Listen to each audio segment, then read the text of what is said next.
ये बोलूँगा कि नमन करता हूँ रंगमंच को और क्रिएटिव मतलब जो माइक ऑफिशियल है जो हमारे लोगों का हुनर और ये सब बाहर निकालने करते हैं। और भाई की जो चंद पंक्तियाँ हैं तो उस पर भी मैं एक लाइन अभी बोलूँगा पहले कि इनकी पंक्तियाँ कुछ इस तरह से दिल को छू जाती हैं, इनकी पंक्तियाँ कुछ इस तरह से दिल को छू जाती हैं कि पब्लिक भी ताली बजाना भूल जाती है। तो भाई आज मैं कैरेक्टर एक हमारे यहाँ पर होता है, हम उस शख्स को जानते नहीं हैं, उसको कहते हैं बाप। खतरनाक कैरेक्टर होता है, जल्दी समझ में नहीं आता है और हमारा यूपी का है।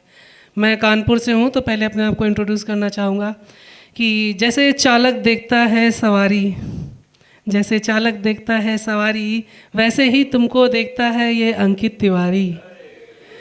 और नीम का पेड़ किसी चंदन से कम नहीं, नीम का पेड़ किसी चंदन से कम नहीं, और मेरा कानपुर किसी लंदन से कम नहीं। तो मैं स्पेशली जाकिर खान का बहुत बड़ा फ़ैन हूँ। जाकिर खान मेरे इंस्पिरेशन, मतलब अभी जब से मैंने जाकिर खान को सुनना पसंद किया मुझे बहुत अच्छे लगते हैं। मैं कोशिश करता हूँ 1% उनके जैसा बनने की। भाई वो बहुत बड़ी सेलिब्रिटी हैं, तो उनकी एक लाइन से शुरुआत करूँगा कि बताने की बात नहीं है, बताने दोगी क्या, बताने की बात नहीं है, बताने दोगी क्या, इश्क बहुत है तुमसे जताने दोगी क्या, कि तुम नदी तुम पहाड़ तुम आसमान हो मेरा, तुम नदी तुम पहाड़ तुम आसमान हो मेरा, लाया हूँ एक डिबिया में सिंदूर लगाने दोगी क्या। तो भाई मेरा जन्म हुआ था सन 1995 में और दिन शनिवार था, तो तिवारी फैमिली में सचमुच का शनि नहीं अवतार लिया था देखा जाए तो।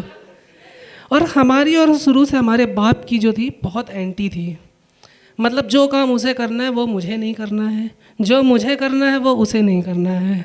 अब भाई वो तो हाथ भी उठा देता था और वो प्लान करके आता था कि आज सबसे छोटे वाले को कैसे मारनी है। मैं घर का सबसे छोटा, और घर का सबसे छोटा लड़का मतलब ये होता है तुम अगर घर के सबसे छोटे लड़के हो तो तुम जरूरी नहीं थे, तुम मजबूरी थे। तो ये एक ऐसी मजबूरी है जो झेलनी पड़ती है माँ बाप को। और छोटा लड़का होता भी शरारती है, बहुत कांड करता है, इतने मतलब बड़ा जिम्मेदार में फंस जाता है। छोटा बहुत कांड करते रहता है कि जो होगा देख लेगा बड़ा भाई, पापा देख लेंगे। हमारे तो स्कूल में भी ना आप लोग बच्चे लोग अभी मतलब देखता हूँ कि बुक्स वगैरह लेके जाते हैं, उनको पढ़ाई की टेंशन होती है। मुझे टेंशन होती थी, मैं अपनी इंग्लिश टीचर के लिए गुलाब का फूल लेके जाता था रोज़ एक दिन। पर डे मेरी एक मतलब थी, मुझे ये टेंशन होती थी यार कौन सा गुलाब निकला होगा, क्योंकि हमारे घर के बगल में एक अंकल जी ने लगा रखे थे पेड़, 10 तरीके के गुलाब थे, हर दिन अलग अलग गुलाब। मैडम पूरी इम्प्रेस। मैथ का टीचर मुझे मार रहा है, मुझे नहीं समझ में आ रहा ये क्यों मार रहा है। अब मुझे समझ में आ रहा वो क्यों मारा करता था। तो भाई हमारा पापा ऐसे रहा बचपन में। मैं आप लोगों ने मतलब पहला जो प्यार होता है किस उम्र में हुआ होगा, आप बताइए, मतलब किस उम्र में हुआ है?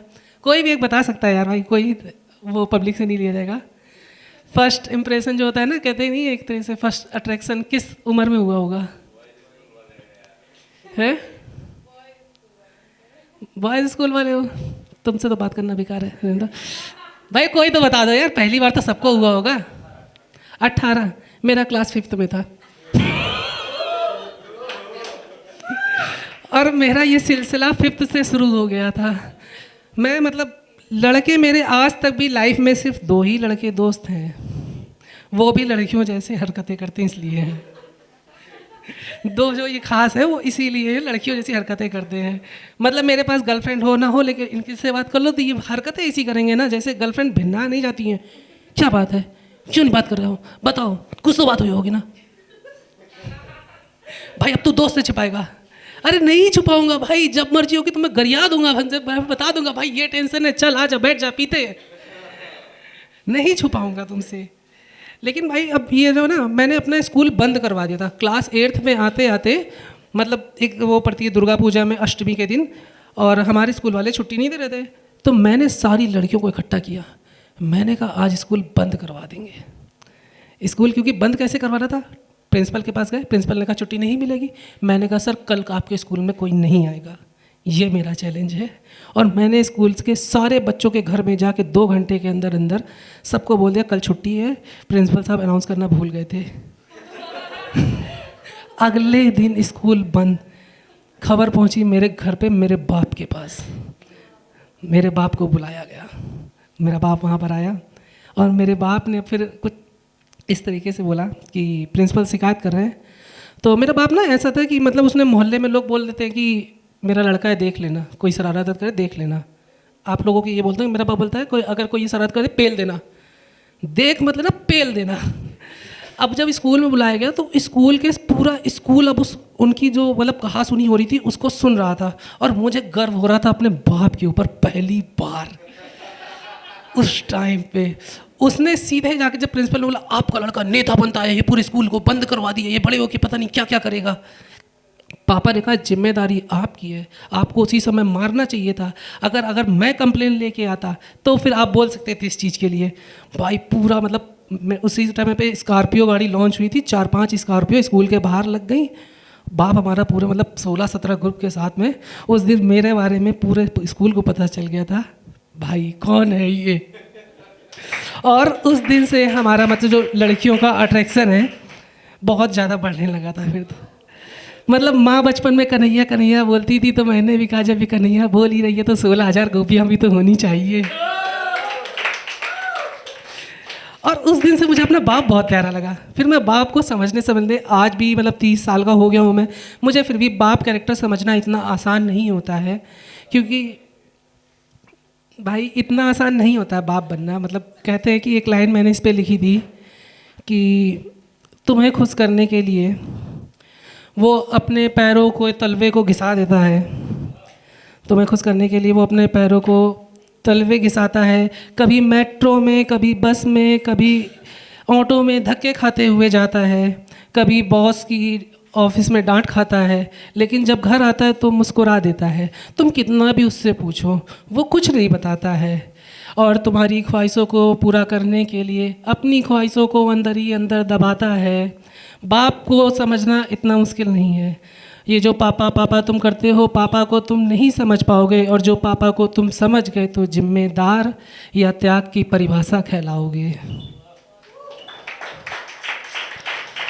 तो भाई एक अभी हमारी अब मैं लड़कियों की खूबसूरती के ऊपर ज़्यादा लिखता हूँ, क्योंकि भाई देखो जो अगर मैं मानना है ना कि ना अब ब्रेकअप हो गया तो हो गया, ठीक है, क्यों लिखा जाए यार, एक जाएगी दूसरी आएगी, हैं कोई तुम्हारे लिए थोड़ी ना। अगर सिंगल ही रहना होगा तो तब भी आती रहेंगी, और जो फिक्स होगी वो भी आके रहेगी।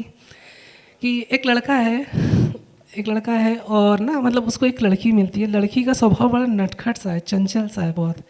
तो लड़का बोलता है न जाने कौन सी खुशबू है, न जाने कौन सी खुशबू है वो जो इतना महकती है।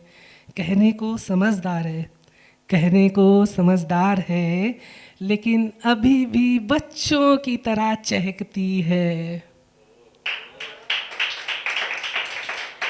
एक तरफ है तेरे होठों की लाली, तो एक तरफ है तेरे होठों की लाली, तो एक तरफ तेरी आंखें हैं काली काली। एक तरफ तेरी जुल्फ़ें हैं घुंघराली, तो एक तरफ तेरी चाल है मतवाली। और दिल मेरा मचल गया तुम्हें तब से देखने को, दिल मेरा मचल गया तुम्हें तब से देखने को, जब पहन के पटियाला सूट चुन्नी उसकी अपने सर पर डाली। Thank you so much guys. मेरा इंस्टा चैनल है अंकित तिवारी आर्टिस्ट के नाम से, आप सभी लोग फॉलो कर सकते हैं वहाँ पे, जहाँ आपको कुछ ना कुछ रंगारंग कार्यक्रम मिलता रहेगा। Thank you so much.